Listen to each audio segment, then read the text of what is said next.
अगर तुम्हारा ग्रामर भी अच्छा है और वोकेबलरी भी अच्छी है लेकिन फिर भी तुम्हें इंग्लिश बोलना नहीं आता,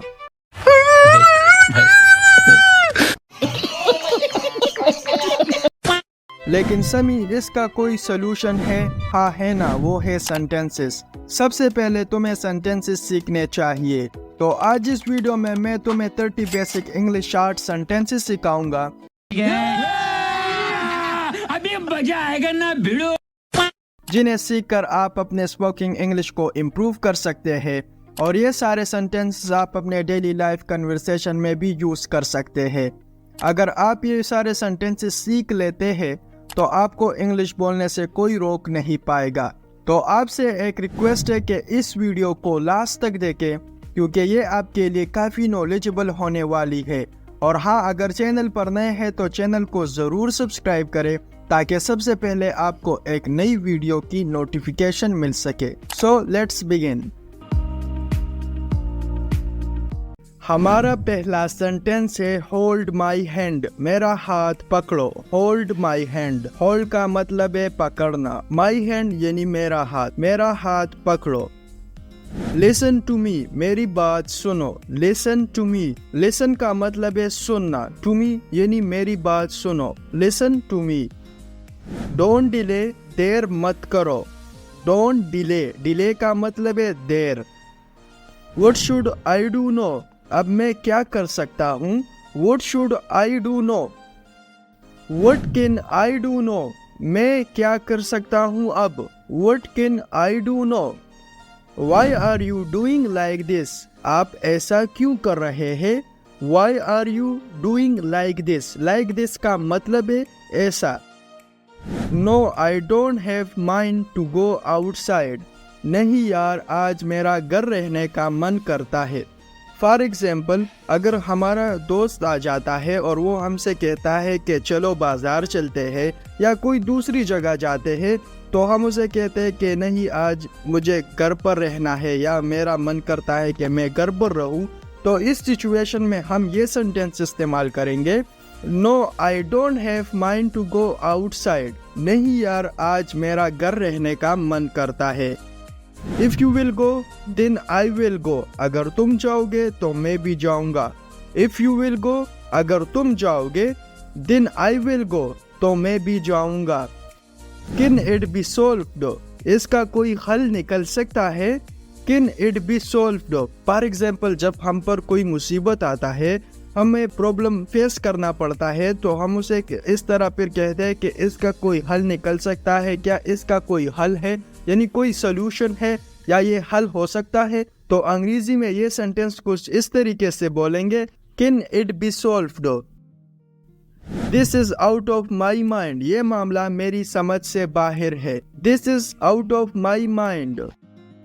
it is scorching sun outside, बाहर तो बहुत तेज धूप निकल रही है। इट इज स्कॉर्चिंग, स्कॉर्चिंग का मतलब है दोस्तों धूप यानी बहुत ज्यादा गर्मी। सन आउटसाइड यानी बाहर बहुत ज्यादा गर्मी है या बाहर बहुत ज्यादा धूप निकल रही है। फियर अल्लाह, अल्लाह से डरो। फॉर एग्जाम्पल अगर कोई गलत काम करता है तो हम अक्सर उसके पास जाते हैं, उसे कहते हैं कि जो तुम ये काम कर रहे हो ये गलत है, अल्लाह इससे नाराज होता है, अल्लाह से डरो। तो अंग्रेजी में कुछ इस तरीके से बोलेंगे, फियर अल्लाह, ये छोटा सा सेंटेंस बोलेंगे, फियर अल्लाह, इसका मतलब है अल्लाह से डरो। कैच यू अप लेटर, बाद में मिलते हैं। कैच यू अप लेटर यानी इसका मतलब है बाद में मिलते हैं यानी बाद में मुलाकात करते हैं। आई हैड अ कार, मेरे पास एक गाड़ी थी। I had a car. आप दोस्तों कार की जगह एक दूसरा लफ्ज भी इस्तेमाल कर सकते हैं। अगर आपके पास कोई चीज था पहले तो आप कार की जगह आप उस चीज का नाम भी इस्तेमाल कर सकते हैं।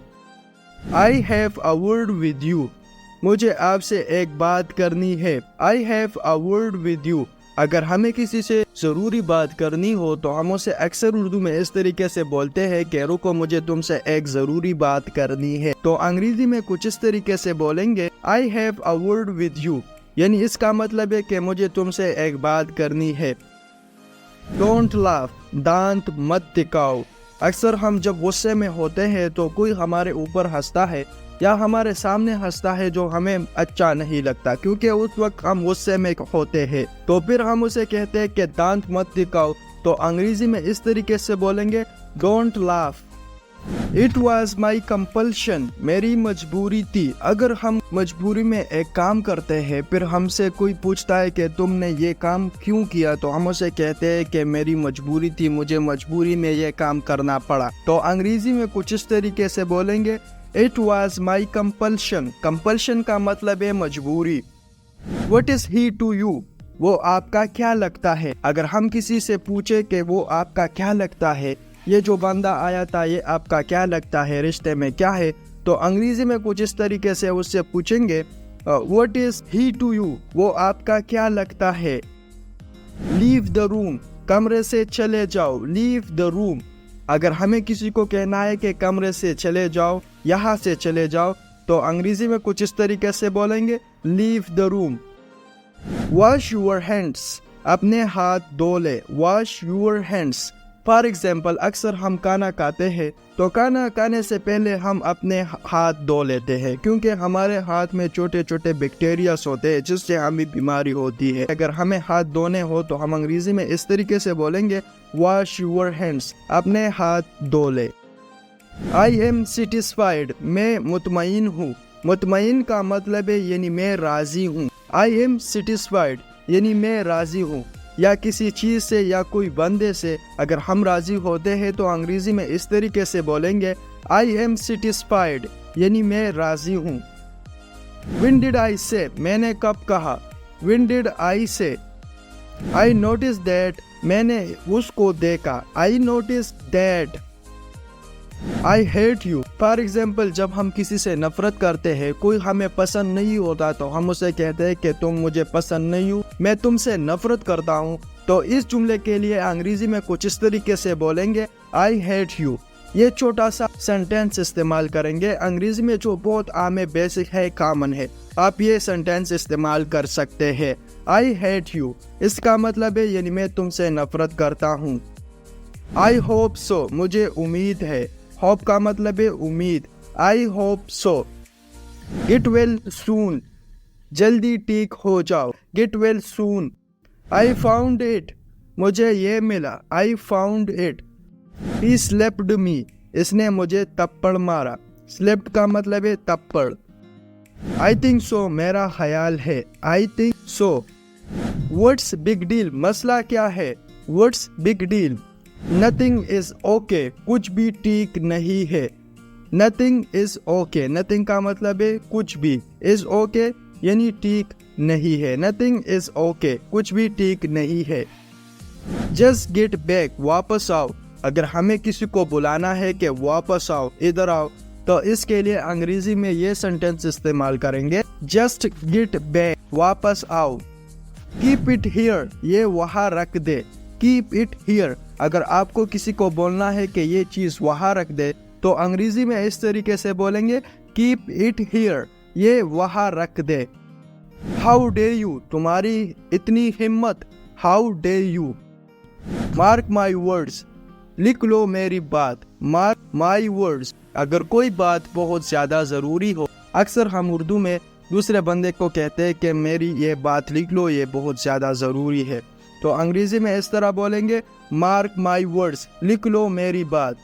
डोंट अफ्रेड, डरो मत। अगर कोई डरता है, अक्सर हम उसे उर्दू में इस तरीके से बोलते हैं कि डरो मत, डरने की कोई ज़रूरत नहीं है, तो अंग्रेजी में कुछ इस तरीके से बोलेंगे, इसका प्रोनाउंसिएशन करेंगे, डोंट अफ्रेड, डरो मत। अफ्रेड का मतलब है डरना। आई प्रोमिस, मैं वादा करता हूँ। I promise. This is not a joke, ये कोई मजाक नहीं है। This is not a joke. Did you get my point, क्या आपको मेरी बात समझ आई। Did you get my point. Put on the shoes, जूते पहन लो। Put on the shoes.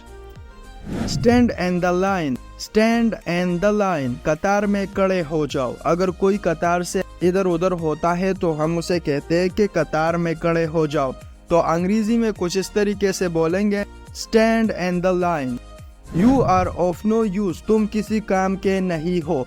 अक्सर हम किसी ना किसी को कोई काम पकड़ा लेते हैं, फिर वो काम अच्छे तरीके से नहीं कर पाता तो हम उसे कहते हैं कि तुम किसी काम के नहीं हो। तो इसके लिए हम अंग्रेजी में ये सेंटेंस बोलेंगे you are of no use, यानी इसका मतलब है तुम किसी काम के नहीं हो। हुज एक्ट इज दिस, ये किसकी करतूत है। Whose act is this. Don't fool me, मुझे बेवकूफ़ मत बनाओ। डोंट फूल मी, अगर कोई हमें बेवकूफ़ बनाता है, हमसे कोई धोखा करता है तो हम उसे कहते हैं कि मुझे बेवकूफ़ मत बनाओ, मुझे ये काम आता है या मैं ये जानता हूँ। तो अंग्रेज़ी में कुछ इस तरीके से बोलेंगे डोंट फूल मी, यानी मुझे बेवकूफ़ मत बनाओ। इट्स क्वाइट स्ट्रेंज, ये काफ़ी अजीब है। अगर हमें कोई चीज़ अजीब लगता है यानी हैरान कुन लगता है तो हम इस तरह बोलते हैं कि ये बहुत ज़्यादा अजीब है। तो अंग्रेज़ी में इस तरीके से बोलेंगे it's quite strange. Something is fishy, कुछ गड़बड़ है। समथिंग इज़ फिशी, फिशी का मतलब है गड़बड़। सी यू लेटर, फिर मिलेंगे।